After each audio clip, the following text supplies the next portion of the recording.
Greetings and welcome back to room 303 in our chats with Emily as we are calling our readings through the poems of Emily Dickinson contained in the Johnson edition. This is poem number 82, Whose Cheek Is This? Another Sue poem. And in fact, this one was apparently sent to Sue with a small picture of a bird, and there was a thread that probably, scholars believe, had a flower tied to it. It might be the very flower that is being referenced in this poem. In other words, Emily went for a walk in the woods and found a flower and decided to bring it back and send it to Sue with this accompanying poem. Now, our assumptions, you've been following our stuff at learnstrong.net down that left-hand side, Chats with Emily. I'm hopeful that you've been able to attend to our introductory set of comments as well as the previous 81 poems. We Shall Not Mind was our last study. Here we have another one of what we've called our riddle poems.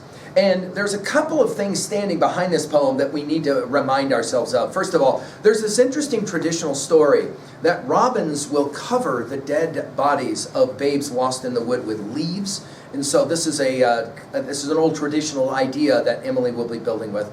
The word pall here will be the garment that one is buried in.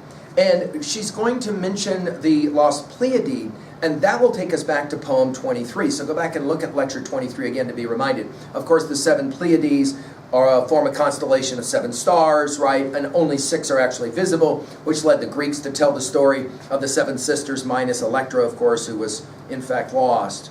So there's this notion of being lost and being found in this poem that I love. And it makes sense that she would have sent it to her pal Sue. Notice, whose cheek is this? What rosy face has lost a blush today? I found her, Pleiade, in the woods, and bore her safe away. Robins in the tradition did cover such with leaves, but which the cheek, and which the pall, my scrutiny deceives. Again, it's a wonderful poem. It's a riddle poem. It ends, of course, with all kinds of questions about what she's talking about. But if you identify with what she sent with the poem as a string and the picture of a bird, and then possibly a flower attached to the string, then all of a sudden the cheek becomes the flower that was found in the woods. Whose cheek is this? What rosy face had lost a blush today? In other words, the flower is now dead. I found her, Pleiad, and of course taking her back to the idea of the Electra, in the woods, and bore her safe away. In other words, I saved this little flower.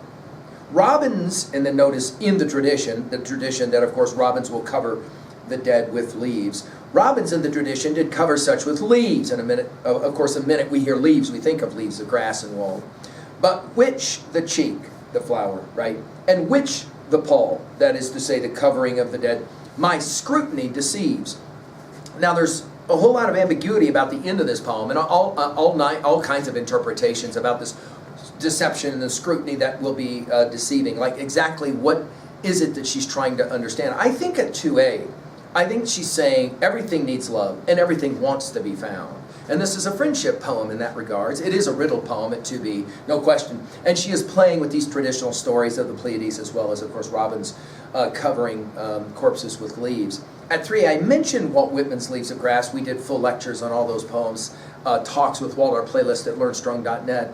And, of course, go back and read again poem 23. But I'd like to take us to the 1779 publishing of the great hymnal song, Amazing Grace. Do you remember, of course, in that famous song, there is a line, I once was lost, but now I'm found? I think that Emily obviously knew that song well, and I think there's a sense that that's happening in this poem in profound ways. Finally, at 3b, how can we own a poem like this? What was a time that you found something and it mattered to you?